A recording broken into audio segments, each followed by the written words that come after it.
हरे कृष्णा, राधे राधे। आप सभी को रंगभरी एकादशी की हार्दिक शुभकामनाएं, यानी आमलकी एकादशी भी कहा जाता है। तो आज आप सुनेंगे आमलकी एकादशी व्रत कथा।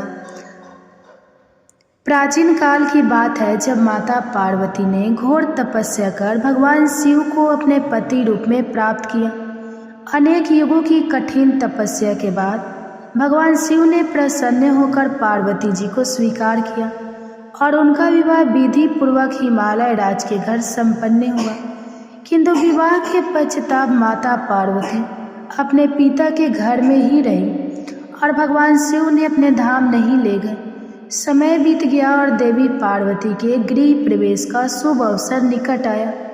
फाल्गुन शुक्ल एकादशी के दिन, जिसे आज रंगभरी एकादशी कहा जाता है, भगवान शिव स्वयं अपने गणों के साथ हिमालय राज के महल पहुँचे। उनके साथ नंदी, भूत, प्रेत गण, ऋषि मुनि और अनेक देवी देवता भी थे। पूरे कैलाश को और देवलोक में हर्ष छा गया। चारों ओर मंगल ध्वनियां गूंज उठी और माता पार्वती को पूरे विधि विधान से गौने के लिए तैयार किया गया। भगवान शिव ने माता पार्वती को अपने दिव्य वाहन पर बैठाया और काशी के लिए प्रस्थान किया। जैसे ही वे काशी पहुँचे, संपूर्ण नगर में उत्सव का माहौल छा गया। भक्तों ने अपने आराध्य शिव पार्वती जी का भव्य स्वागत किया। चारों ओर मंगल गीत गाए जाने लगे। शिव भक्तों ने रंग गुलाल उड़ाकर अपने आराध्य के आगमन का उल्लास मनाया। पूरे नगरी में आनंद और प्रेम की धारा बहने लगी। भगवान शिव स्वयं भी प्रसन्न होकर अपने भक्तों के साथ रंग खेलने लगे। माता पार्वती भी भक्तों के प्रेम को देखकर आनंदित हुई और उन्होंने भी शिव जी संग रंगों की छटा बिखरी। इस प्रकार रंगभरी एकादशी केवल शिव पार्वती के मिलन का दिन ही नहीं, बल्कि भक्ति, प्रेम और रंगों के उत्सव का प्रतीक बन गए। तब से हर वर्ष रंगभरी एकादशी के दिन काशी में विशेष रूप से बाबा विश्वनाथ का श्रृंगार किया जाता है और भक्तगण गुलाल और अबीर अर्पित कर इस दिव्य मिलन का उत्सव मनाते हैं। यह दिन भगवान शिव और देवी पार्वती जी के प्रेम, उत्सव और आनंद का प्रतीक है और इसे मनाने से जीवन में सुख, समृद्धि और आध्यात्मिक ऊर्जा का संचार होता है। रंगभरी या आमलकी एकादशी फाल्गुन शुक्ल पक्ष की एकादशी तिथि को मनाई जाती है, जिसका उल्लेख अनेक पुराणों में मिलता है। इस दिन भगवान विष्णु और आंवले के वृक्ष की पूजा करने का विशेष महत्व है। आंवला, जिसे अमृत फल माना जाता है, श्रीहरि को अत्यंत प्रिय है और इसके पूजन से व्यक्ति के समस्त पाप नष्ट हो जाते हैं। यह एकादशी जीवन में शुद्धता, पुण्य और मोक्ष की प्राप्ति के द्वार खोलती है।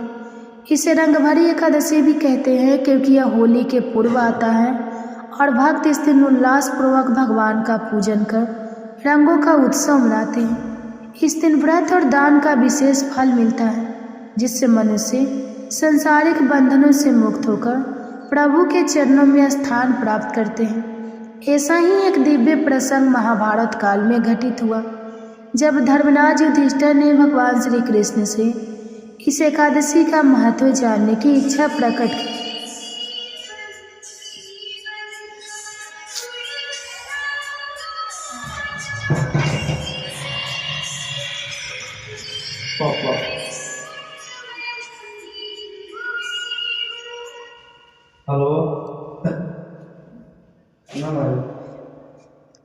श्री कृष्ण अपने दिव्य गुरूर ध्वज से सुशोभित रथ पर विराजमान होकर इंद्रप्रस्थ की ओर बढ़े, जहां धर्मराज अपने भ्राता भीम, अर्जुन, नकुल और सहदेव के साथ प्रभु के आगमन की प्रतीक्षा कर रहे थे। जैसे ही श्री कृष्ण का था महल के द्वार पर पहुंचे, वेद मंत्रों की ध्वनि से समस्त वातावरण पवित्र हो उठा। पुष्प वर्षा होने लगी और मंगल ध्वनियां गूंज उठी। महाराज युधिष्ठिर ने श्रद्धा से श्री कृष्ण का स्वागत किया और उनके चरणों में प्रणाम कर कहा, हे केशव, कृपया हमें इस एकादशी का महात्म्य बताने की कृपा करें। श्री कृष्ण मंद मुस्कान के साथ बोले, हे धर्मराज, यह एकादशी समस्त पापों का नाश करने वाली और पुण्य को बढ़ाने वाली है। इसके व्रत से मनुष्य को अखंड सौभाग्य और अंत में मोक्ष की प्राप्ति होती है। इसके पश्चाताप उन्होंने इस पावन तिथि की महिमा और कथा का विस्तार पूर्वक वर्णन किया, जिसे सुनकर पांडवों ने श्रद्धा और भक्ति भाव से इस एकादशी व्रत करने का संकल्प लिया। धर्मराज युधिष्ठिर ने भगवान श्री कृष्ण से कहा, हे कृष्ण, मैंने विजया एकादशी का महात्म तो महान फल देने वाला है सुन लिया। अब फाल्गुन शुक्ल पक्ष की एकादशी का नाम और महात्म्य बताने की भी कृपा कीजिए। तब भगवान श्री कृष्ण बोले, महाभागे, वह प्रसंग सुनाता हूँ जिसे राजा मंधाता के पूछने पर एक समय महात्मा विशिष्ट जी ने कहा था। फाल्गुन शुक्ल पक्ष की एकादशी का नाम आमलकी एकादशी है। इसका पवित्र व्रत विष्णु लोक की प्राप्ति कराने वाला है। राजा मंधाता ने पूछा कि द्विश्रेष्ठ,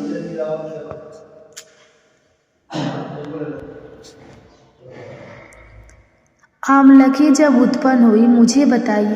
तब विशिष्ट जी ने कहा, महाभागे, पर आमलकी की उत्पत्ति किस प्रकार हुई यह बताता हूँ। आमलकी महान वृक्ष है जो सब पापों का नाश करने वाला है। भगवान श्री विष्णु के थूकने पर उनके मुख से चंद्रमा के समान कांतिमान एक बिंदु प्रकट हुआ। वह बिंदु पृथ्वी पर गिरा और उसी से आंवला की अर्थात आंवले का महान वृक्ष उत्पन्न हुआ। ये सभी वृक्षों का आदि भूत कहलाता है। इसी समय समस्त प्रजाजनों की सृष्टि करने के लिए भगवान ने ब्रह्मा जी को उत्पन्न किया। उन्हीं से इन प्रजा वृष्टि की सृष्टि हुई। देवता, दानव, गंधर्व, यक्ष, राक्षस, नाग तथा निर्मल अंतःकरण वाले महर्षियों को ब्रह्मा जी ने जन्म दिया। उनमें से देवता और ऋषि उस स्थान पर आए जहाँ विष्णु प्रिय आमलकी का वृक्ष था। महाभाग उसे देखकर देवताओं को बड़ा विस्मय हुआ। वे एक दूसरे पर दृष्टिपात करते हुए उत्कंठापूर्वक उस वृक्ष की ओर देखने लगे और खड़े खड़े सोचने लगे कि पाकड़ आदि वृक्ष तो पूर्व कल्प की हो तरह जो सबके सब हमारे परिचित हैं, किंतु इस अद्भुत वृक्ष का हम नहीं जानते हैं। उन्हें इस प्रकार चिंता करते देखकर सभी आकाशवाणी हुई, महर्षियों, यह सर्वश्रेष्ठ आमलकी का वृक्ष है जो श्री विष्णु को प्रिय है। इसके स्मरण मात्र से गौदान का फल मिलता है। स्पर्श करने से इसे 2 गुना और फल भक्षण करने से 3 गुना पुण्य प्राप्त होता है। इसलिए सदा प्रयत्न पूर्वक आमलकी का सेवन करना चाहिए। यह सब पापों को हरने वाला वैष्णव वृक्ष बताया गया है। इसके मूल भाग में श्री विष्णु, ऊपरी भाग में श्री ब्रह्मा, संकट में परमेश्वर, भगवान रुद्र, शाखाओं में मुनि, टहनियों में देवता, पत्तों में वसी, फूलों में मरुदगण और फलों में समस्त प्रजापति वास करते हैं। आमल की सर्वदेवमयी बताई गई है।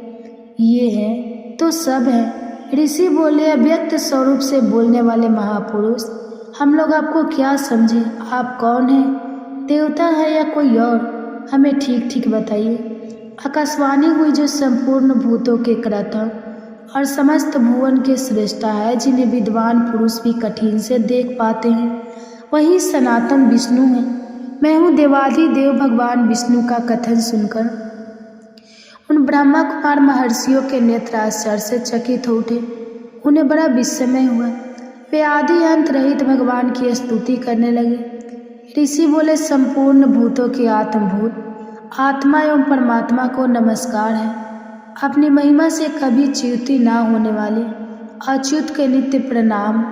अतः हम परमेश्वर को बारंबार प्रणाम है। दावेदर कवि और योगेश को नमस्कार है। अब आप सुनिए एकादशी माता की कथा।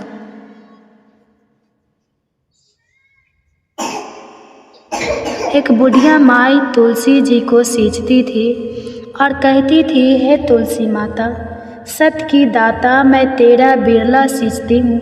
मुझे बहू दे, पीताम्बर की धोती दे, मीठा मीठा घास दे, बैकुंठ में वास दे, चटल की चाल दे, पटक की मौत दे, चंदन का काट दे, रानी का राज दे, दाल भात का भोजन दे, 11 की मौत दे, कृष्ण जी का कंधा दे। तब तुलसी माता यह सुनकर सूखने लगी। तो भगवान ने पूछा, हे तुलसी, तुम क्यों सूख रही हो? तो तुलसी माता ने कहा कि एक बुढ़िया रोज आती है और यही बात कह जाती है, मैं सब बात तो पूरा कर दूंगी, लेकिन भगवान कृष्ण का कंधा कहाँ से लाऊंगी? तो भगवान बोले, जब वो मरेगी तो मैं अपने आप कंधा दे आऊँगा। तो बुढ़िया माई से कह देना। जब बुढ़िया माई मर गई, सब लोग आ गए। जब माई को ले जाने लगे तो वह किसी से नहीं उठी। तो भगवान श्री कृष्ण एक बार 12 बरस के बालक का रूप धारण करके आए और बालक ने कहा, मैं कान में एक बात कहूँगा तो बुढ़िया माई उठ जाएगी। बालक ने बुढ़िया माई के कान में कहा, बुढ़िया माई मन की निकाल ले, पीताम्बर की धोती ले, मीठा मीठा घास ले, बैकुंठा में वास ले, चटक की चाल ले, पटक की मौत ले, कृष्ण जी का कंधा ले। यह सुनकर बुढ़िया माई हल्की हो गई। तो भगवान श्री कृष्ण ने उन्हें कंधा दिया और बुढ़िया माई को मुक्ति मिल गई। हे तुलसी माता, जैसे बुढ़िया माई को मुक्ति दी वैसे ही सबको देना। प्रेम से बोलिए श्री तुलसी महारानी जी की जय, भगवान श्री कृष्ण की जय। अब आप सुनिए तुलसी माता की दूसरी कथा। शिव पुराण के अनुसार पौराणिक समय में दैत्यों का राजा दंभ हुआ करता था। वह बहुत बड़ा विष्णु भक्त था। कई सालों तक उसके यहाँ संतान नहीं होने के कारण उसने शुक्राचार्य को अपना गुरु बनाकर उनसे श्री कृष्ण मंत्र प्राप्त किया। यह मंत्र प्राप्त करके उसने पुष्कर सरोवर में घोर तपस्या की। भगवान विष्णु उसकी तपस्या से प्रसन्न हुए और उसे संतान प्राप्ति का वरदान दे दिया।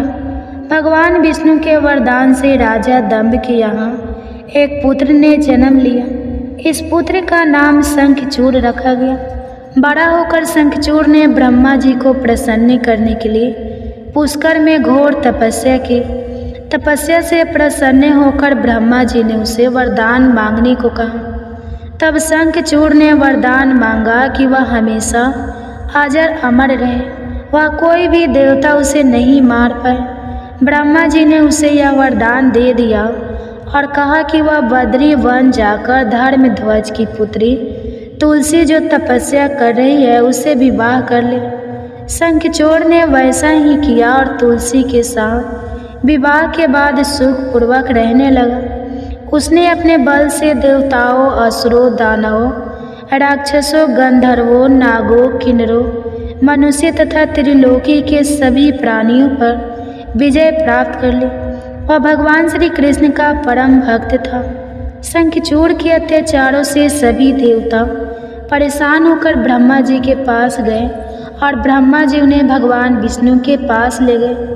विष्णु ने कहा कि शंखचूड़ की मृत्यु भगवान शिव के त्रिशूल से ही होगी, अतः आप उनके पास जाए। भगवान ने उन्हें चित्ररथ नामक गण को अपना दूत बनाकर शंखचूड़ के पास भेजा। चित्ररथ ने शंखचूड़ को समझाया वह देवताओं को उनका राज्य लौटा दे, परंतु शंखचूड़ ने मना कर दिया और कहा कि वह महेश्वर से युद्ध करना चाहता है। भगवान शिव को जब यह बात पता लगी तो वे युद्ध के लिए अपनी सेना लेकर निकल पड़े और दानवों में घमासान युद्ध हुआ, परंतु ब्रह्मा जी के वरदान के कारण शंखचूड़ को देवता नहीं हरा पाए। भगवान शिव ने शंखचूड़ का वध करने के लिए जैसे ही अपना त्रिशूल उठाया तभी आकाशवाणी हुई कि जब तक शंखचूड़ के हाथ में श्रीहरि का कवच है और उसकी पत्नी का सतीत्व अखंडित है तब तक इसका वध असंभव है। आकाशवाणी सुनकर भगवान विष्णु वृद्ध ब्राह्मण का रूप धारण कर शंखचूड़ के पास गए और उससे श्रीहरि कवच दान में मांग लिया। शंखचूड़ ने वह कवच बिना किसी संकोच के दान कर दिया। शंखचूड़ का रूप बनाकर तुलसी के पास गए। शंखचूड़ रूपी भगवान विष्णु ने तुलसी के महल के द्वार पर जाकर अपने विजय होने की सूचना दी। यह सुनकर तुलसी बहुत प्रसन्न हुई और पति रूप में आए भगवान का पूजन किया। ऐसा करते ही तुलसी का सतीत्व तो खंडित हो गया और भगवान शिव ने युद्ध में अपने त्रिशूल से शंखचूड़ का वध कर दिया। तब तुलसी को जब पता चला कि वे उनके पति नहीं हैं बल्कि वे तो भगवान विष्णु हैं, तो क्रोध में आकर तुलसी जी ने कहा कि आपने छल पूर्वक मेरा धर्म भ्रष्ट किया है और मेरे पति को मार डाला। अतः मैं आपको श्राप देती हूँ कि आप पाषाण होकर धरती पर रहें। तब भगवान विष्णु ने कहा कि देवी, तुम मेरे लिए भारतवर्ष में रहकर बहुत दिनों तक तपस्या कर चुकी हो। तुम्हारा यह शरीर नदी रूप में बदल कर गंडकी नामक नदी के रूप में प्रस्तुत होगा। तुम पुष्पों में श्रेष्ठ तुलसी का वृक्ष बन जाओगी और सदा मेरे साथ रहोगी। तुम्हारे श्राप को सत्य करने के लिए मैं पाषाण शालिग्राम बनकर रहूँगा। गंडकी नदी के तट पर मेरा वास होगा। प्रेम से बोले भगवान विष्णु और तुलसी माता की जय। आइए अब सुनते हैं गरीब ब्राह्मण और तुलसी माता की कहानी। एक नगर में एक गरीब ब्राह्मण अपनी पत्नी के साथ रहता था। वह भिक्षा मांगकर अपना सारा जीवन गुजारता था और भगवान की पूजा में लगा रहता था। वह इतनी ही भिक्षा मांगता था जिससे उसके और उसके परिवार का पेट भर सके। उस नगर का राजा बहुत धनवान और ब्राह्मणों का आदर करने वाला था। राजा किसी भी ब्राह्मण को अपने महल से खाली हाथ नहीं जाने देता था। दूर दूर से ब्राह्मण राजा के पास आते और उसे मुंह मांगा दान देकर आशीर्वाद देते हुए चले जाते। एक दिन ब्राह्मण की पत्नी ने ब्राह्मण से कहा कि दूर दूर से ब्राह्मण राजा से मनचाहा दान लेकर चले जाते हैं और तुम यहाँ के यहाँ एक दिन भी राजा के पास नहीं गए। जन्म भर कंगाली कहाँ तक झेलूं। आज तुम जाओ और राजा से कुछ मांग कर ला। ब्राह्मण ने अपनी पत्नी को समझाते हुए कहा कि तू तो बावड़ी है, हमें धन की क्या ज़रूरत, हमें इतना तो मिल ही जाता है जिससे हम अपना पेट भर सकें। और राजा का धन अच्छा नहीं होता, वह हमें नहीं लेना चाहिए। ब्राह्मण की पत्नी जीत पर अड़ गई और बोली, मैं तुम्हारी एक भी बात सुनने वाली नहीं हूँ। कब तक हम कंगाली में जीते रहेंगे? तुम तो रोज़ माला लेकर बैठ जाते हो। अपने बच्चे को क्या खिलाए और क्या पहनाए? जब बच्चे दूसरे बच्चों को पहनते ओढ़ते और खाते पीते देखते हैं तो उनका मन भी ललच जाता है। आज तुम राजा के पास जाओ, राजा बहुत भला व्यक्ति है, वह हमें जरूर मुँह मांगा दाम देगा। मजबूर होकर ब्राह्मण राजा के महल की ओर चल दिया, पर राजा उस समय महल में नहीं था। ब्राह्मण को वापस लौटना पड़ा। दूसरे दिन ब्राह्मण की पत्नी ने ब्राह्मण को फिर से महल भेजा, परंतु फिर से महल में नहीं मिला राजा। तीसरे दिन राजा महल में मिल गया और उसने ब्राह्मण का स्वागत किया और उसे आसन पर बैठाया और 2 दिन ना मिल पाने के लिए क्षमा भी मांगी। राजा ने कहा, मैं आपकी क्या सेवा कर सकता हूँ? ब्राह्मण ने कहा, जो मैं मांगूँ तो आप दे सकेंगे? राजा ने कहा, हाँ कहिए, मैं आपकी क्या सेवा कर सकता हूँ? ब्राह्मण ने निवेदन किया, महाराज मैं कुछ और नहीं चाहता, बस आप मुझे अपनी पसीने की कमाई से 4 पैसे दान में दे दीजिए। ब्राह्मण की बात सुनकर राजा चौंक गया और सोचने लगा, खजाने में बहुत सारा धन पड़ा है, पर मेरी मेहनत की 1 कौड़ी भी नहीं है। राजा ने ब्राह्मण से कहा, आप मुझे 1 दिन का समय दें, मैं कल आपको आपका मुंह मांगा दान दूंगा। ब्राह्मण को जब खाली हाथ देखा तो पत्नी बोली, क्या हुआ? राजा ने कुछ नहीं दिया? ब्राह्मण बोला, राजा ने कल देने के लिए कहा है। ब्राह्मण की पत्नी सोचने लगी, शायद इन्होंने बहुत सारा धन मांगा होगा और राजा को इसकी व्यवस्था करने में समय लग रहा होगा, इसलिए कल बुलाया है। दूसरी ओर राजा ने अपनी राजसी कपड़े बदलकर फटे पुराने कपड़े पहने और मजदूर जैसा भेष बना लिया। जब राजा की पत्नी ने देखा और कारण पूछा तो राजा ने सब कुछ बताया। रानी बोली, मैं भी आपके साथ चलूँगी। राजा के हाँ कहने पर रानी भी पुरानी साड़ी पहनकर आ गई। इस प्रकार राजा और रानी मजदूरी की तलाश में शहर निकले। लोहारों के मोहल्ले में जाकर राजा ने आवाज़ लगाई, किसी को मजदूर चाहिए? तो आखिर एक लोहार ने उन्हें बुला लिया। जो पहिए पर हाल चढ़ाने की तैयारी कर रहा था। उसने राजा से कहा, देखो, तुम्हें पहले खलात ठोकनी पड़ेगी और जब आग आ जाए तो उसके बाद धन पीटना होगा। फिर रानी की ओर देखकर कहा कि तुम्हें कुएं में से पानी लेकर हौदी भरनी होगी और कोयले वाले घर से कोयला लेकर भट्टी में डालना होगा। तुम दोनों को दिन भर में 2-2 आने मिलेंगे। अगर काम पसंद हो तो बोलो, नहीं तो अपना रास्ता नापो। राजा रानी लोहार के बताए काम को करने लगे। राजा खलाद ठोकने लगा पर उसे काम ठीक से नहीं हो पा रहा था। लोहार नाराज होकर राजा को ठीक से काम करने के लिए कहता तो राजा जैसे तैसे अपना काम करने लगा। रानी भी कुएं से पानी भरकर लाने लगी। रानी के हाथ में फफूंद हो गए। किसी तरह बड़ी कठिनाइयों से उसने पानी का हौद भरा। उसके बाद रानी कोयला लाकर भट्टी में डालने लगी। भट्टी में आग आने पर लोहार ने बाट भट्टी में से निकालकर पहिए पर जमाए और एक घन अपने हाथ में लेकर और एक राजा के हाथ में देकर कहा, देखो, बारी बारी से घन इस पर पटकना, हाथ इधर उधर ना हो पाए। राजा जोर जोर से घन पटकने लगा, लेकिन उसका निशाना ठीक नहीं बैठता। कभी घन हाल पर गिरता तो कभी पहिए पर। मजदूरों का यह हाल देखकर लोहारिन बड़बड़ाती हुई आई और लोहार से कहने लगी, तुमने कहाँ से यह 9 सखिए मजदूर काम पर लगाए हैं? इनसे काम नहीं होगा। यह मजदूर तुम्हारा सब काम बिगाड़ देंगे। राजा रानी उन दोनों की फटकार सुनते सुनते अपना काम मन लगाकर करते रहे।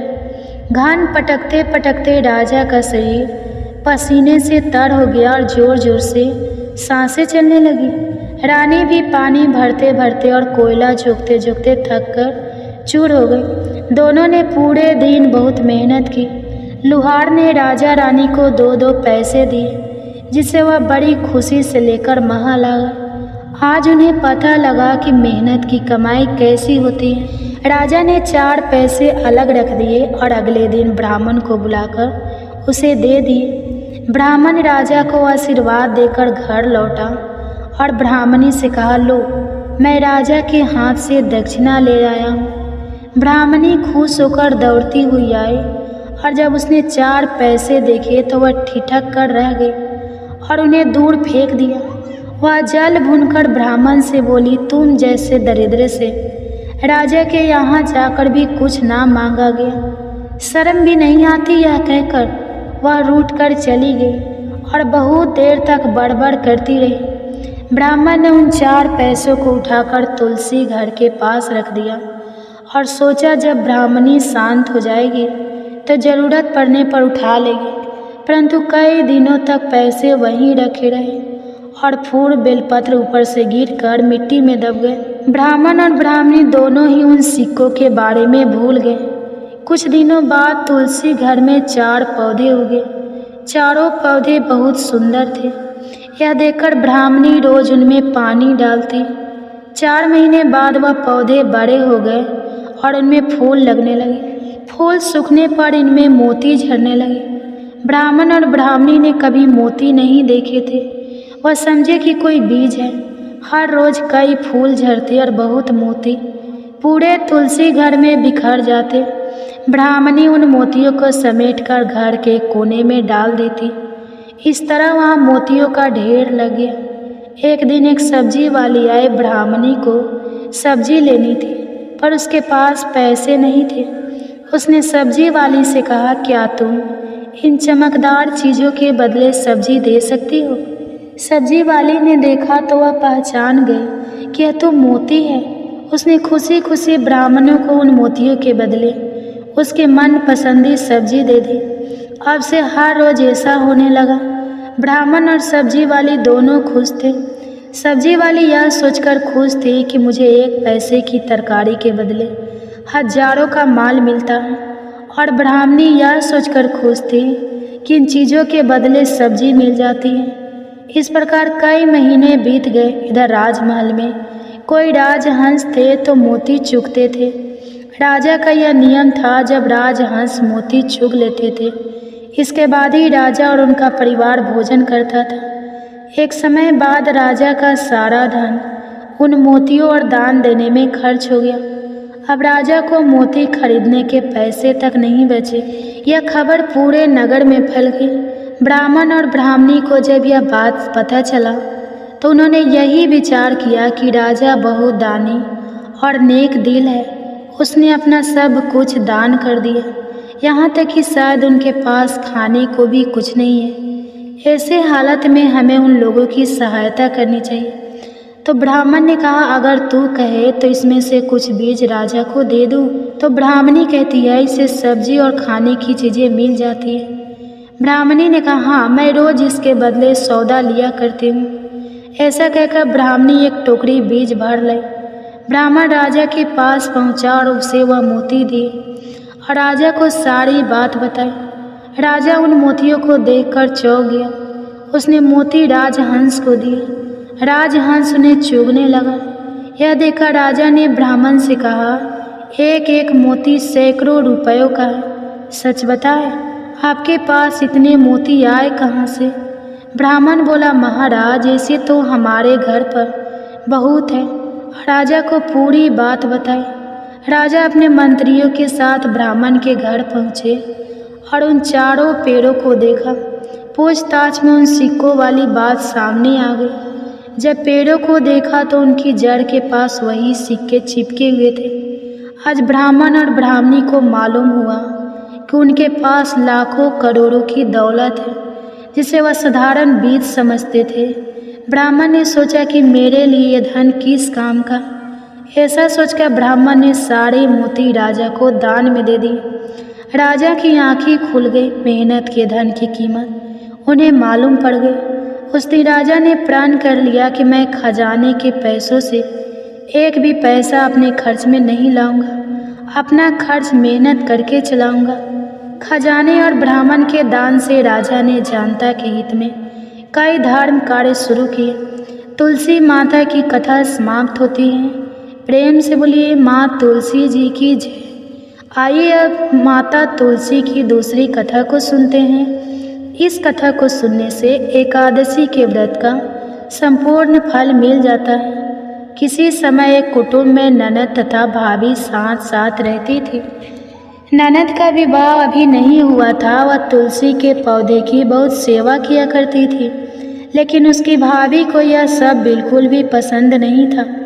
जब कभी उसकी भाभी को अत्यधिक क्रोध आता तब वह उसे ताना देते हुए कहती, एक बूढ़ी माई थी, कार्तिक मास में तुलसी को जल से सींचा करती थी और जब वह तुलसी जी को सींचने जाती थी और जब वह तुलसी को सींचती तो माता से कहती है, तुलसी माता, सत की दाता, मैं तेरा बिरवा सींचती हूँ। मुझे बहू दे, पीले रंग की धोती दे, मीठा ग्रास दे, बैकुंठ में वास दे, अच्छी मौत दे, चंदन का काठ दे, अच्छा राज दे, खाने को दाल भात दे और 11 के दिन कृष्ण का कंधा दे।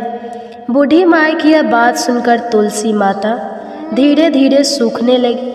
तुलसी माता को इस प्रकार सूखते देख भगवान ने पूछा, हे तुलसी, तुम दिन प्रतिदिन क्यों सूखती जा रही हो?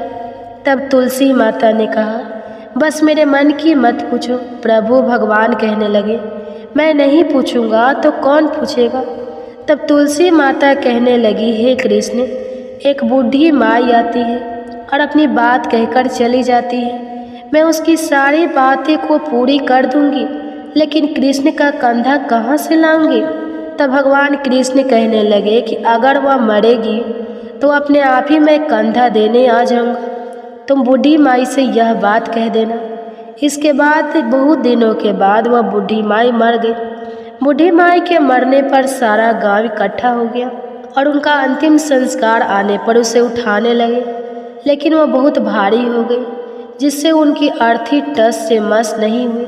सभी बोले, यह तो बहुत संस्कारी थी, बहुत पूजा पाठ करती थी और यह तो कार्तिक मास में तुलसी जी को भी सींचा करती थी।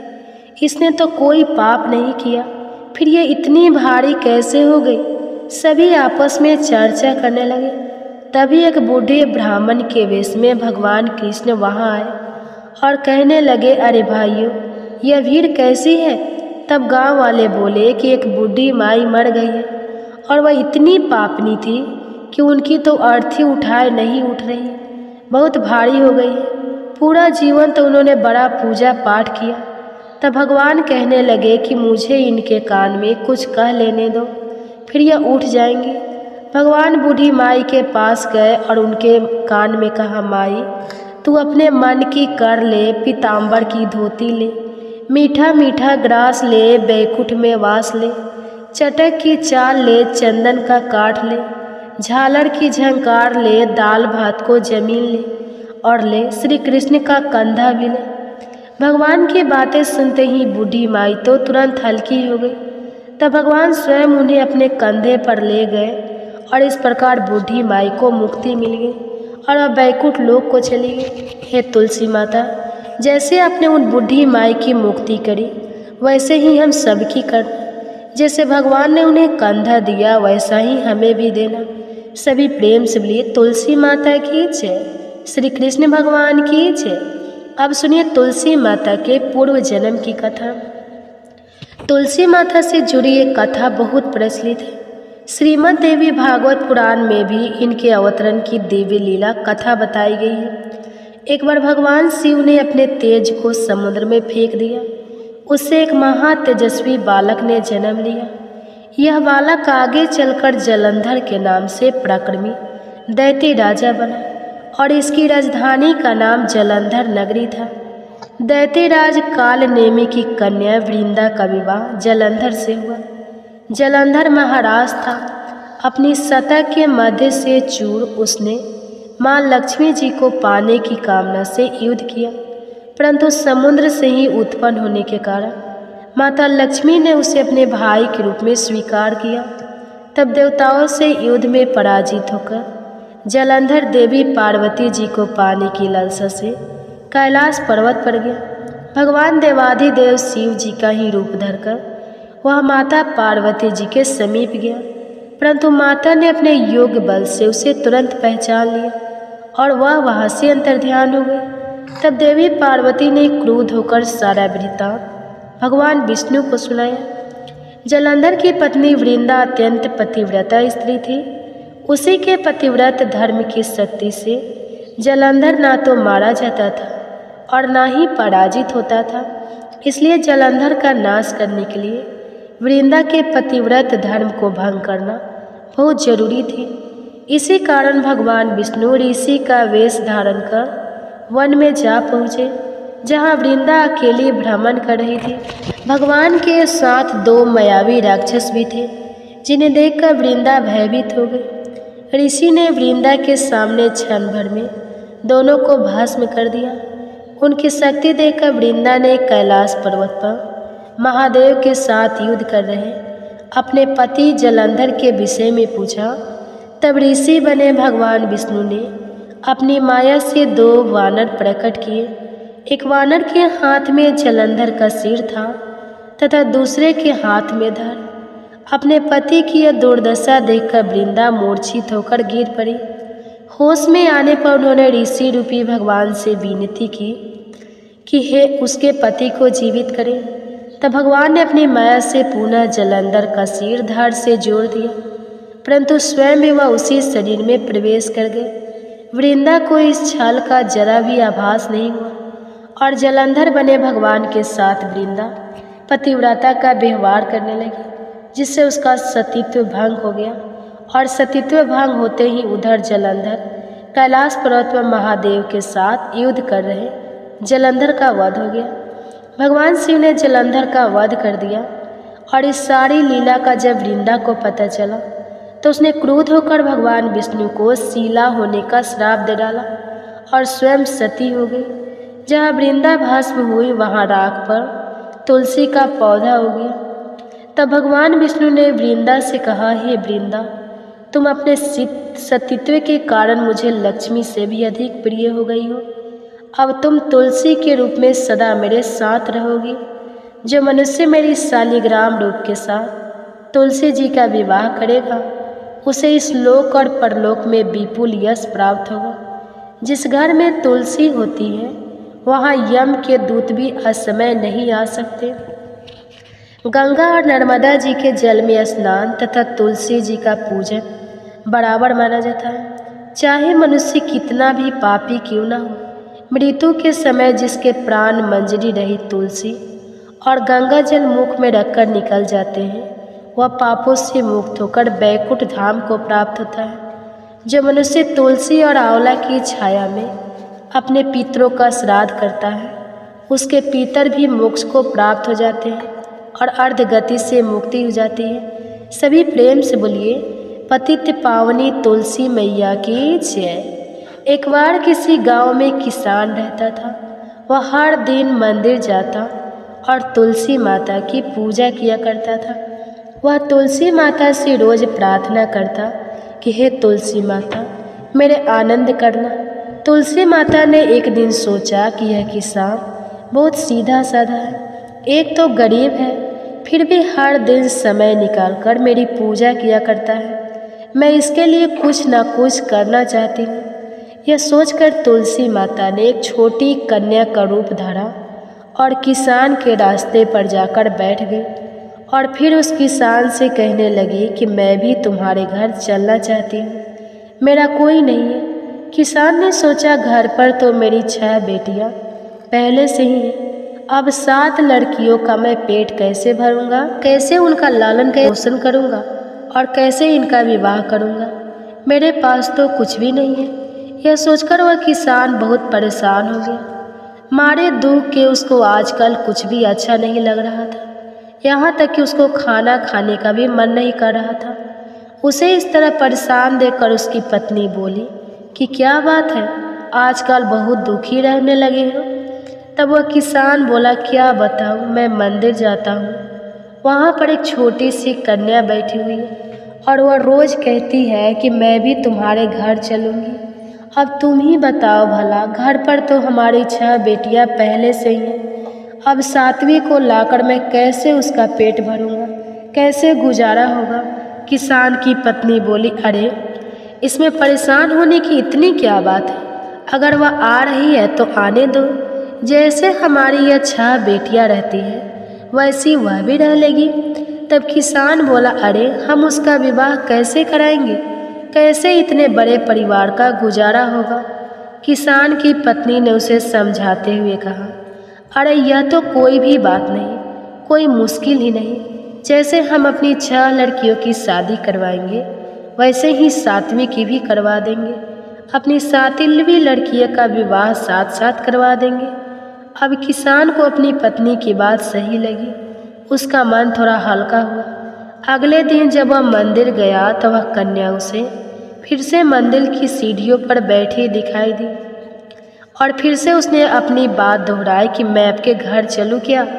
अब की बार किसान ने ना तो उससे मना किया, ना ही कोई बहाना बनाया, बल्कि उसका हाथ पकड़कर कहा, हाँ चल बेटी, घर चलो। ऐसा कहकर वह किसान उस छोटी सी कन्या का हाथ पकड़कर अपने घर पर लिवा कर ले आया। अब जब वह घर ले आया तो तुलसी माता, जो कन्या के रूप में उस किसान के घर पर आई थी, उनका तो पैर किसान के घर पर पड़ते ही किसान के तो मानव आनंद ही आनंद छा गया। उसके घर में खुशियाँ ही खुशियाँ भर गई और उसकी सारी गरीबी भी दूर हो गई। अब किसान के घर में किसी बात का कोई अभाव नहीं था।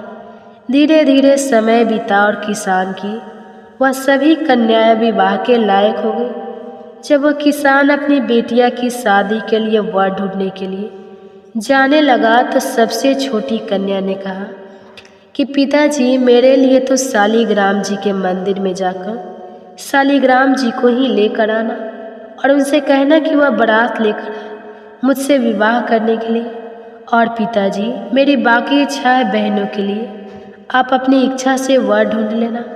किसान ने ऐसा ही किया और तुलसी महारानी की कृपा से उसके तो सारे जेवर, कपड़ा, खाना सब तैयार हो गया और खूब धूमधाम से सबका विवाह हो गया और उस किसान के घर पर तुलसी माता की कृपा हो गई।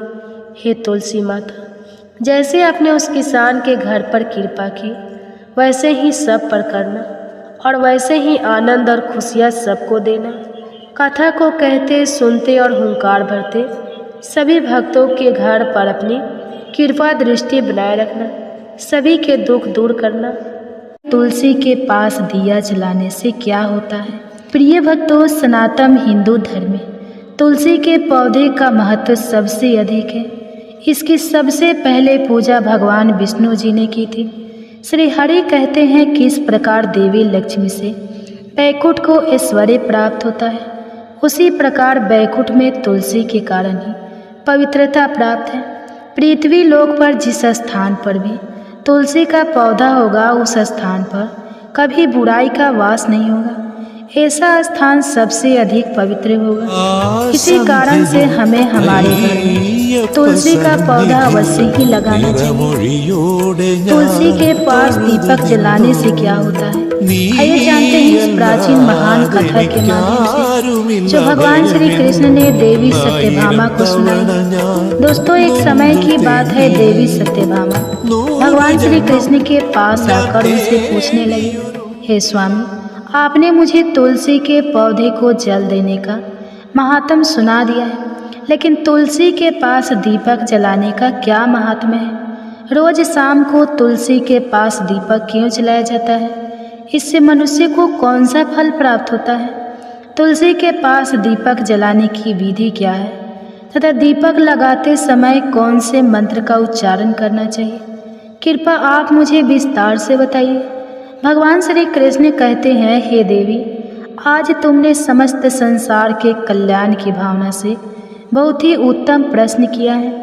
तुम्हारे इस प्रश्न का उत्तर देने से पूर्व मैं तुम्हें एक प्राचीन इतिहास सुनाता हूँ, जिससे तुम्हें तुम्हारे सभी प्रश्नों के उत्तर मिल जाएंगे। शाम को तुलसी के पास दीपक जलाने से जो फल मिलता है, उसी का वर्णन मैं इस कथा में करूँगा, इसलिए तुम इस कथा को ध्यान पूर्वक सुनो। इस कथा को ध्यान से पूरा सुनने मात्र से मनुष्य को 100 वर्षों तक तुलसी के पास दीपक जलाने का पुण्य प्राप्त होता है। देवी सत्यभामा कहती है, हे प्रभु, मैं कथा को सुनने के लिए उत्सुक हूँ। कृपया आप इस कथा को मुझे सुनाइए। मैं इस कथा को ध्यान पूर्वक सुनूंगी। तब भगवान श्री कृष्ण देवी सत्यभामा को वह कथा सुनाने लगते हैं। हे देवी, पूर्व काल की बात है, दक्षिण दिशा में तुंगभद्रा नाम की एक बहुत बड़ी नदी है। उसी नदी के किनारे हरिहरपुर नाम का एक अत्यंत सुंदर नगर बसा हुआ है। उसी नगर में हरि दीक्षित नाम के एक ब्राह्मण निवास करते थे। वे अत्यंत गुणवान, चरित्रवान, धर्म कार्य करने वाले तथा वेदों के मार्ग पर चलने वाले थे। उन्होंने समस्त शास्त्रों का अध्ययन किया हुआ था। उसी ब्राह्मण की एक पत्नी थी, जिसे लोग दुराचार कहकर पुकारते थे, क्योंकि उसके कर्म ही उसके नाम के अनुसार थे। वह सदैव ही अपने पति को अपमानित करती थी, अपने पति के लिए कुवच्चा कहती थी, पति को भयंकर दुख देती थी, पति के लिए कभी भोजन नहीं बनाती थी। उसने अपने पति के साथ कभी शयन नहीं किया, कभी उसके साथ प्रेम से व्यवहार नहीं किया। पति के मित्र और परिवार के लोग घर पर आते तो वह स्त्री उनको अपमानित करके भगा देती थी और स्वयं काम भाव से उन्मत्त होकर निरंतर अन्य व्यभिचारिणी स्त्रियों के साथ घूमती रहती थी। उसका मन पति को छोड़कर पराये पुरुषों में लगा रहता था। उसने कभी अपने पति से प्रेम पूर्वक बात नहीं की, किंतु पराये सुंदर पुरुषों के संग बैठकर बातें करती थी। पराये पुरुषों को मोहित करने के लिए सज धज कर गाँव में घूमने जाया करती थी। कभी वह वन में किसी वृक्ष के नीचे खड़ी रहकर सुंदर पुरुषों की राह देखती और किसी दुष्ट पुरुष को मोहित करके उसके संग भोग विलास किया करती। एक दिन हरि दीक्षित ने अपनी पत्नी से कहा, हे भद्रे, तुम्हारा यह आचरण उचित नहीं है। इस प्रकार से पाप करने पर तुम्हारा अहित ही होगा, इसलिए तुम अभी से यह सब बुरे काम करना छोड़ दो। तुम्हारे इस प्रकार से व्यवहार से मुझे बड़ा दुख हो रहा है। तब उस दुराचार स्त्री ने कहा, ना जाने किस पाप के कारण मेरा तुझ जैसे भिखमंगे के साथ विवाह हुआ है। लगता है पिछले जन्म में मैंने पाप ही किए होंगे, इसी कारण से मुझे ऐसा गरीब पति मिला है। तुम मेरी कोई भी इच्छा को पूर्ण नहीं कर सकता। मुझे विवशता के कारण तेरी इस झोपड़ी में रहना पड़ता है, भिक्षा मिलाया हुआ भोजन खाना पड़ता है। अब और अधिक मैं इस कष्ट को सहन नहीं करने वाली। किसी दिन मैं तुझे छोड़कर अवश्य चली जाऊंगी। तेरे साथ रहूंगी तो इस जन्म में भी मेरे द्वारा पाप ही होंगे, इसलिए अब मैं किसी अन्य धनवान पुरुष से विवाह करूंगी। हरि दीक्षित ने अपनी पत्नी से कहा, हे प्रिय, तुम इस प्रकार के अब शब्द ना कहो। इस प्रकार से अपने पति को त्यागने का विचार मन से छोड़ दो। जो स्त्री अपने पति को त्याग कर पराये पुरुष के पास जाती है उसका अहित ही होता है, उसे नरक में जाना पड़ता है। उस दुराचारी पत्नी ने कहा, नरक में तुम्हें जाना चाहिए, क्योंकि तुम कोई काम धंधा तो करते नहीं, भीख मांग कर खाते और मुझे भी छूट खिलाते। पत्नी को दुखी और असंतुष्ट रखने वाला पति नरक नहीं जाता और तुम्हारा घर कोई नरक की सजा से कम नहीं। तुम्हारे साथ इस घर में रहने से अच्छा मैं नरक में जाकर। इस प्रकार उस हरि दीक्षित की पत्नी ने अनेक प्रकार के कटु वचनों से अपने पति का अनादर किया और उसे अपमानित किया। श्री कृष्ण कहते हैं, हे देवी, जो स्त्री अपने पति का अनादर करती है, जो अपने पति का अपमान करती है, उसके घर में दुर्भाग्य ही आता है। पति को छोड़कर पराये पुरुष के पास जाने वाली स्त्री को नरक में दंड अवश्य ही भोगना पड़ता है। अब आगे सुनो उस दुराचार स्त्री के साथ क्या होता है। एक दिन वह दुराचारी स्त्री वन में जाकर एक वृक्ष के नीचे खड़ी हो गई। उसका चित्त काम से भरा हुआ था और किसी सुंदर कामी पुरुष की राह देख रही, किंतु बहुत समय बीतने के बाद उस स्थान पर कोई पुरुष नहीं आया। इसलिए वह अत्यंत दुखी हो गई और प्रियतम की खोज में इधर उधर देखने लगी। उस दिन उसका सारा परिश्रम व्यर्थ हो गया। वह वहाँ खड़ी होकर वह नाना प्रकार की बातें कहकर विलाप करने लगी। हाय हाय, आज तो इस मार्ग से कोई भी सुंदर पुरुष नहीं आया। अब मैं कैसे अपनी काम शांति करूं? आज की रात कैसे बीतेगी? कौन मेरे इस सुंदर शरीर का उपभोग करेगा? मेरी जवानी और सुंदरता को आकरण ही नष्ट हो रही है।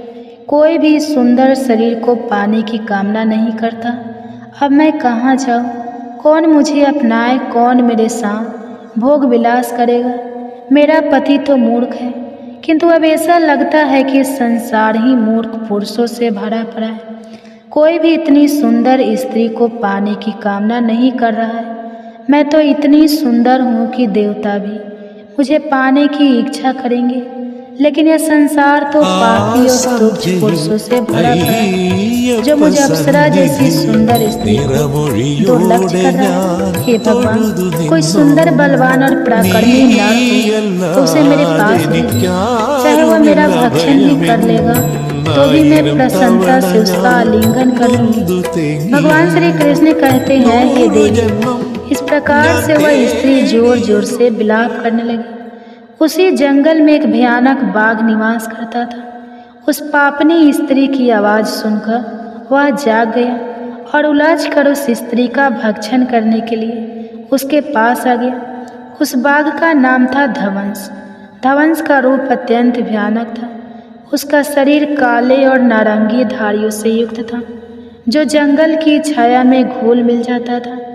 उसकी आंखें अंगारे की तरह लाल जो अंधेरे में भी चमकती थी। उसके जबड़े से लंबे तीक्ष्ण दांत बाहर निकले हुए थे, जो किसी भी जीव को चीरने के लिए पर्याप्त थे। उसकी गहरी गर्जना पूरे वन में गूंजती थी, जिससे आस पास के जीव कांप उठते थे। धवंस की लंबी मजबूत पूंछ उसकी ताकत का प्रतीक।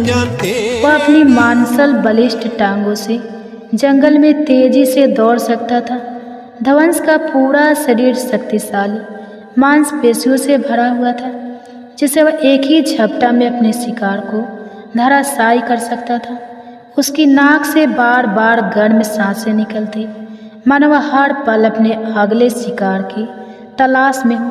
धवंस का एकमात्र लक्ष्य उन पापी और दुराचारी लोगों का भक्षण करना था, जिन्हें उसकी नियति ने उसे सौंपा था। उस भयंकर बाघ को अपने सामने खड़ा हुआ देखकर उस स्त्री के पसीने छूटने लगे।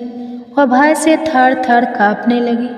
वह स्त्री कुछ करती इतने में ही उस बाघ ने अपने पंजे से उसे घायल कर दिया और वह स्त्री जमीन पर गिर पड़ी। जमीन पर गिरते ही वह स्त्री चिल्लाते हुए बोली, अरे बाघ, तू किस लिए यहाँ पर आया है? मुझे क्यों मार रहा है? मैं यहाँ पर अपने प्रियतम को खोज रही थी। तू मुझे छोड़ दे। मेरा भक्षण करके तुझे क्या मिलेगा?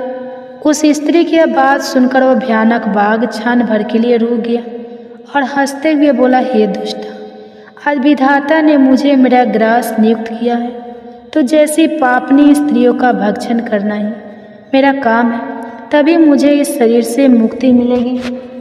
और स्त्री कहने लगी, हे बाघ, तुम कौन हो? मुझे सच सच बताओ, तुम्हें किस कारण से बाघ होना पड़ा और तुम मुझ जैसी स्त्रियों का भक्षण क्यों करते हो? पहले मुझे सारी बात बताओ और फिर मेरा भक्षण करो। फिर ध्वंस नाम का वह बाघ कहने लगा, हे पापनी, मैं तुम्हें मेरे पूर्व जन्म का वृतांत सुनाता हूँ कि किस कारण से मुझे बाघ होना पड़ा। पूर्व काल में दक्षिण देश में आमलापाहा नाम की एक पवित्र नदी बहती थी। उसी नदी के तट पर मुनि पर्णा नाम की एक नगरी बसी हुई थी। यह नगरी अपने सुंदर मंदिरों, शांत वातावरण और धार्मिक अनुष्ठानों के लिए प्रसिद्ध थी। वहाँ एक ब्राह्मण का परिवार निवास करता था। मैं उस परिवार में जन्मा था। मेरा नाम वेदानंद था।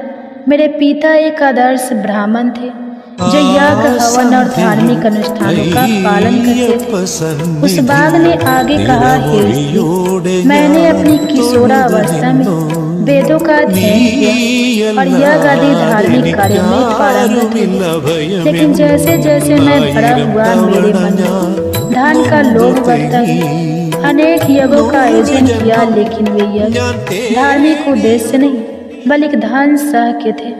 मैं पापियों के था जो धर्म थे और उन्हें भोजन करता था।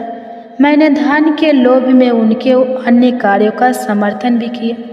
धर्म के मार्ग भटकते हुए मैंने उन वस्तुओं का दान भी स्वीकार किया जिन्हें ब्राह्मण नहीं लेना चाहिए। मेरा मन इतना लोभ हो गया था कि मैं बहाने दूसरों से धनता और फिर उसे वापस नहीं करता।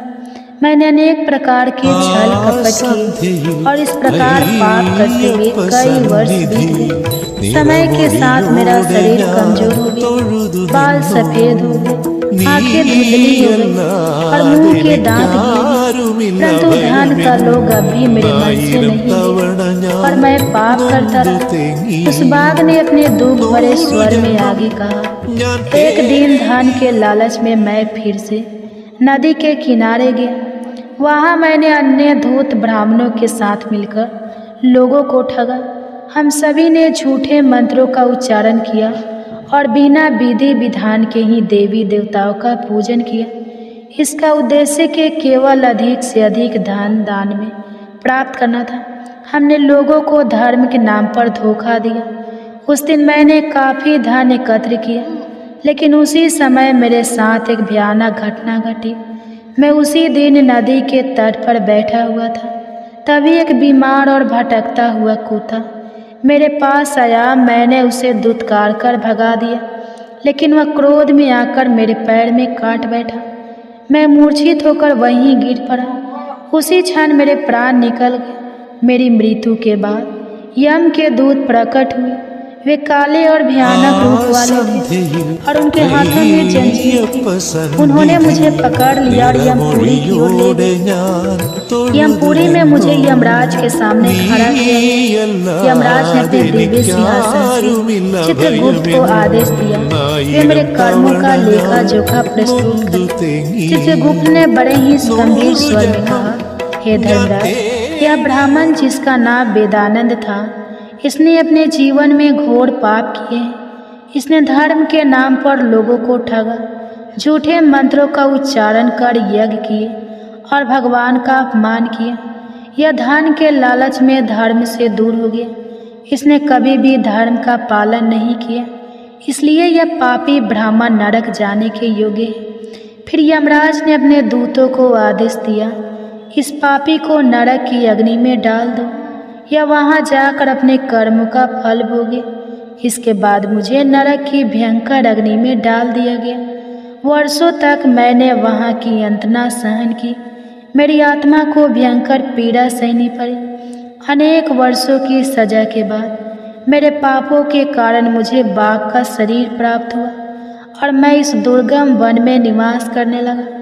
ध्वंस ने अपनी कहानी को समाप्त करते हुए कहा, अपने पूर्व जन्म के पापों का प्रायश्चित करते हुए मैंने संकल्प लिया कि मैं कभी भी महात्मा साधु पुरुष या सती स्त्रियों का भक्षण नहीं करूंगा। मैं केवल उन पापियों, दुराचार और उलटा स्त्रियों का ही भक्षण करता हूँ जिन्होंने अपने जीवन में अधर्म के मार्ग पर चलकर दूसरों को दुख दिया है। मुझे विश्वास है कि ऐसा करने से मुझे मेरे पापों से मुक्ति मिलेगी और मैं इस शरीर से जल्दी मुक्त हो जाऊंगा। श्री कृष्ण कहते हैं, हे देवी, इस प्रकार से उस बाघ ने अपने पूर्व जन्म का वृतांत सुना दिया और उस स्त्री से कहने लगा, हे पापनी, तेरे आचरण से तू कुलटा दिखाई पड़ती है। अपने पति को छोड़कर तो इस वन में अन्य पुरुषों के साथ भोग विलास करने के लिए आई, इसलिए आज तू मेरा ग्रास अवश्य बनेगी। इतना कहकर उस बाघ ने अपने तीक्ष्ण नखों से उस पापी स्त्री को मारकर उसे खा लिया और फिर वह बाघ उस स्थान से चला गया। उस स्त्री की मृत्यु के बाद उस स्थान पर यम के 2 दूत प्रकट हुए और उस पापनी स्त्री को उठाकर स्वयं यमपुरी में ले गए। वहाँ पर उसे यमराज के सामने खड़ा किया गया। फिर चित्रगुप्त ने उस स्त्री का लेखा जोखा निकालते हुए यमराज से कहने लगे, हे धर्मराज, यह स्त्री तो अत्यंत पापनी है। इसने घोर पाप किए हैं। इसने व्यभिचार किया है। इसने अपने पति की कभी सेवा नहीं की। अपने पति को भूलकर पराये पुरुषों के संग भोग विलास किया करती थी। उसके पापों को सुनकर यमराज अत्यंत क्रोधित हो और उन्होंने उस स्त्री को अग्नि से भरे हुए कुंडों में डालने का आदेश दिया। यमराज के आदेश को सुनकर वह स्त्री अत्यंत भयभीत हो गई और फिर वह दुराचार स्त्री यमराज से कहने लगी, हे धर्मराज, कृपा मुझे मेरे पापों के लिए क्षमा करें। मैंने यह अनजाने में पाप किए। कृपा मुझे प्रायश्चित का अवसर प्रदान करें। यमराज कहते हैं, हे स्त्री, तुमने जो पाप किए हैं वो निंदनीय है। तुम्हारे पापों के लिए कोई प्रायश्चित नहीं है। जो स्त्री अपने पति का त्याग करती है, अपने पति को छोड़कर पराये पुरुष के संग विहार करती है, उसे निश्चित ही नरक में जाना पड़ता है। इसलिए अब तुम्हें नरक की यातनाएं भोगनी ही पड़ेगी। फिर यमराज ने अपने दूतों से कहा, हे दूतों, इस पापी स्त्री को ले जाओ और इसे भयंकर नरक में डाल दो। यह उसी के योग्य है। फिर यम के दोस्त उस स्त्री को नरक में ले जाते हैं। फिर अनेक वर्षों तक उसे जलते हुए तेल के कुंड में पकाया गया। फिर उसे निकालकर रख नामक नरक में डाल दिया। इस प्रकार से उसे अनेक वर्षों तक अलग अलग नरक में डाला गया। नरक में कष्ट भोगने के बाद वह महापापनी स्त्री पुनः पृथ्वी लोक पर आकर चंडा के रूप में उत्पन्न हुई। चंडाल के घर में जन्म लेकर वह फिर से अनेक पाप करने लगी, व्यभिचार करने लगी, अनेक पापी पुरुषों के संग विहार करने लगी। फिर कुछ समय बाद पूर्व जन्म के पापों के कारण उसे कोढ़ का रोग हो गया और वह भयानक पीड़ा सहन करने लगी। उसका अंग अंग जलने लगा, उसके नेत्रों में पीड़ा होने लगी। इस दुख को सहन करते हुए वह दिन बिताने लगी। फिर एक दिन वह तीर्थ में स्नान करने के उद्देश्य से अंतपुर में चली गई। वहाँ पर वह एक आश्रम के बाहर निवास करने लगी। उस आश्रम में एक तुलसी का पौधा था। अन्य स्त्रियों को वहाँ पर तुलसी के पास दीपक जलाते हुए देखकर उस पापी स्त्री को बड़ा आश्चर्य हुआ। फिर एक दिन वहाँ पर निवास करने वाले एक साधु ने उस स्त्री से पूछा, हे साधु महाराज, यह कौन सा पौधा है और यह स्त्रियाँ इसके नीचे दीपक क्यों जला रही है? तब उस साधु ने कहा, हे कल्याणी, यह अत्यंत पवित्र तुलसी का पौधा है। इसके दर्शन करने मात्र से संकटों का नाश होता है। इस तुलसी को जल देने से देवी देवताओं की कृपा प्राप्त होती है तथा इस पवित्र पौधे के पास दीपक जलाने से समस्त पाप नष्ट होते हैं।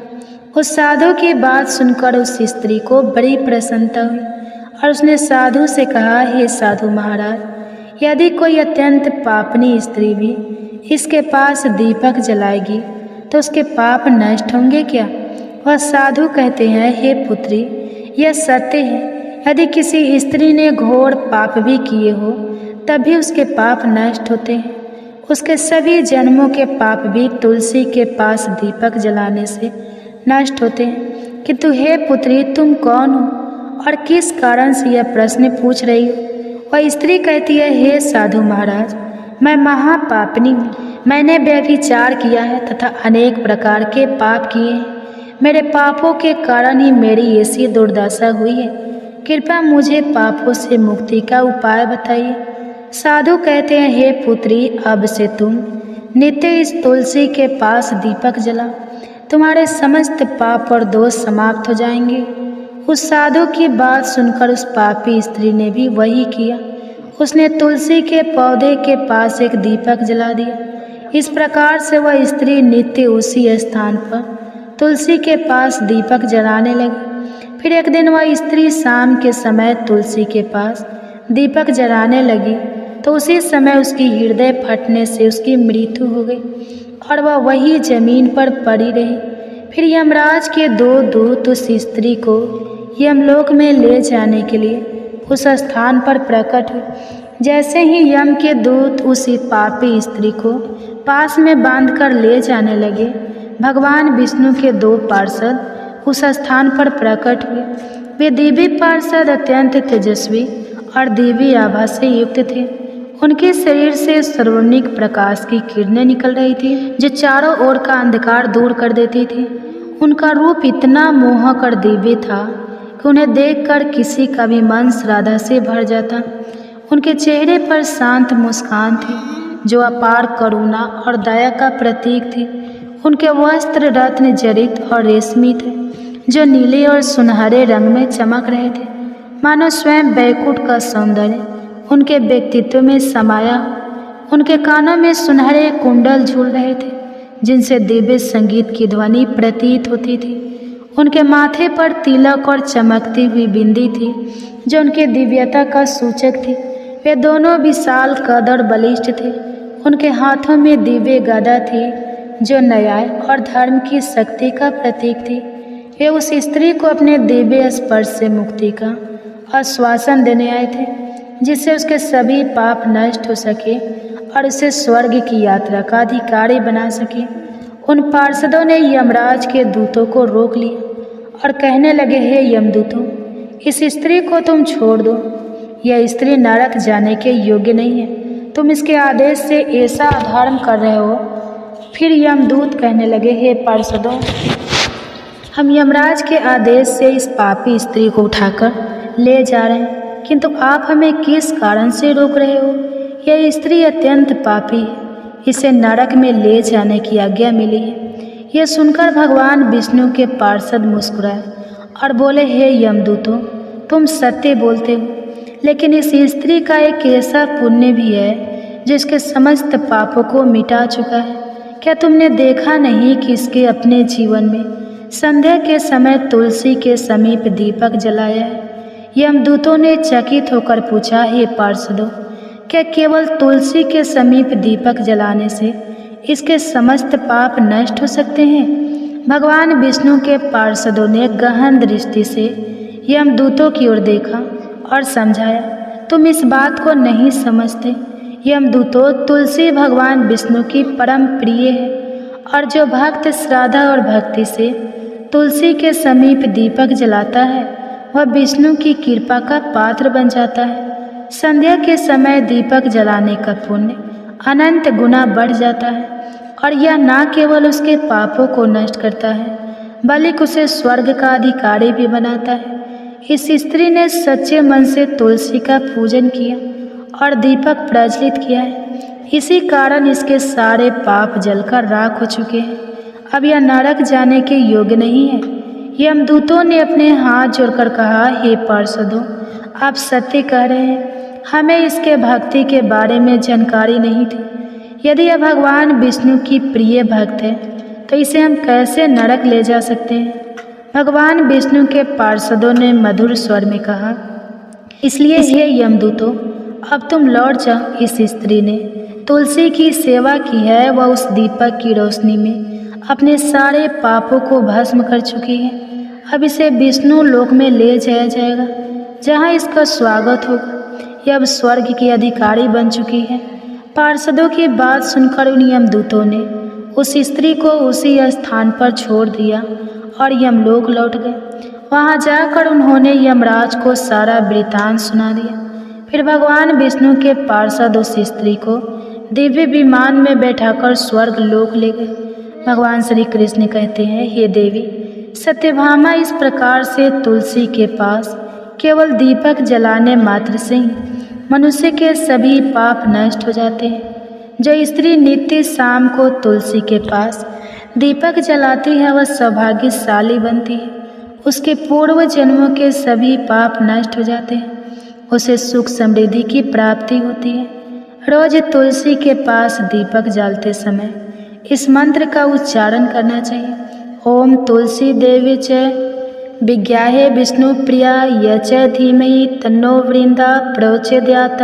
श्री कृष्ण कहते हैं, हजारों अमृत के घड़ों से नहलाने पर भी श्री हरि को उतनी तृप्ति नहीं होती जितनी वे मनुष्य के द्वारा तुलसी का एक पत्ता चढ़ाने से प्राप्त करते हैं।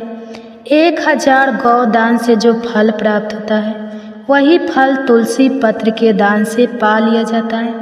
जो मृत्यु के समय अपने मुख में तुलसी पत्र का जल पा जाता है, वह संपूर्ण पापों से मुक्त होकर श्री कृष्ण के धाम जाता है।